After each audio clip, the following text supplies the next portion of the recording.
जब म्युनिसिपल का चुनाव आता है तो आप लोग सीट जीतने के लिए बिहारी को निशाना और बिहारी को गाली गलौज शुरू कर देते हैं। आप लोग कुत्ते के दुम हैं, आप लोगों की नंगड़ी नहीं सीधी हो सकती। आपको औकात तो है नहीं मराठे के घर से निकलने की।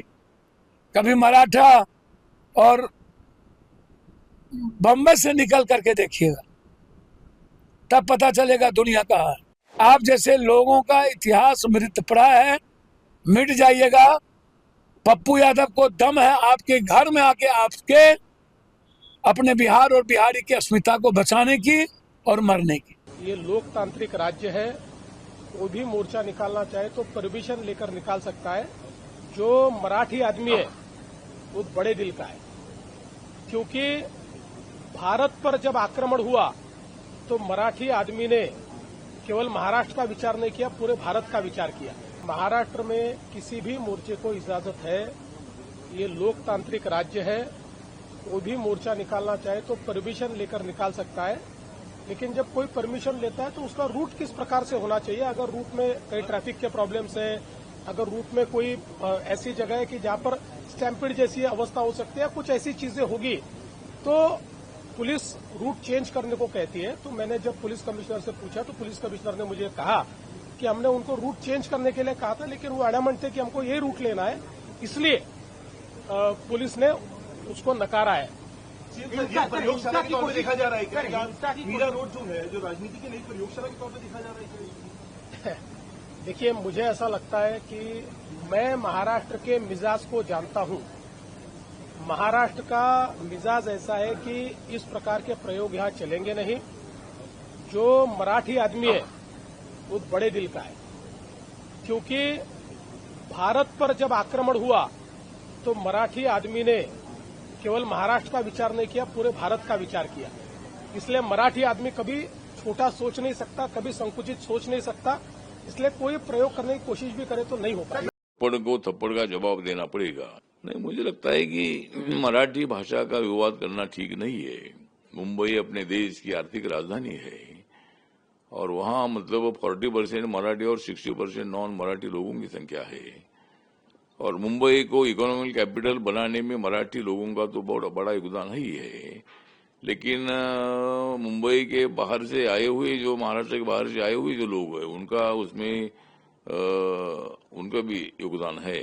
जिस तरह टाटा है, बिरला है, मफतलाल है, अदानी है, अंबानी है, यानी जो बड़े बड़े उद्योगपति है, ये उद्योगपतियों के बिजनेस मुंबई में और महाराष्ट्र में चलते हैं।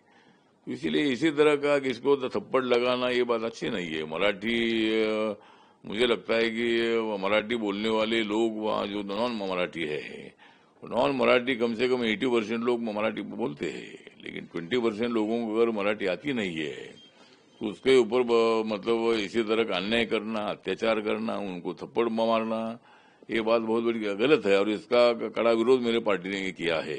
और थप्पड़ को थप्पड़ का जवाब देना पड़ेगा। इसी तरह की भूमिका अगर मनसे के लोग लेते तो अच्छी बात नहीं है।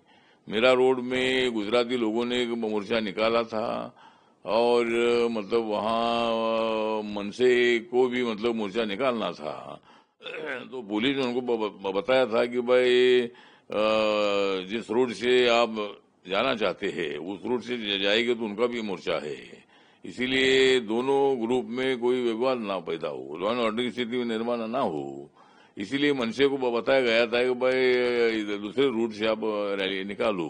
लेकिन उन्होंने आग्रह किया था कि हम उसी रूट से जाएंगे, इसीलिए पुलिस ने उनके ऊपर उनको परमिशन नहीं दे दिया था उस रूट का। तो इसी तरह मतलब मुझे लगता है कि अभी मराठी और नॉन मराठी का विवाद खत्म होना चाहिए। नॉन मराठी लोगों ने भी ज्यादा अग्रेसिव नहीं होना चाहिए और मराठी के मुद्दे पर खाली मन से ये ज्यादा आग्रही है और वही मतलब दादागिरी करने का प्रयत्न कर रहे हैं। लेकिन वो वीडियो निकालते हैं और वो दिखा दे कि भाई हम कैसा मार सकते हैं, तुम मार सकते तो दूसरे भी तुमको मार सकते हैं, किसको थप्पड़ लगानी है तो इसको भी जाकर थप्पड़ लगा सकते हैं।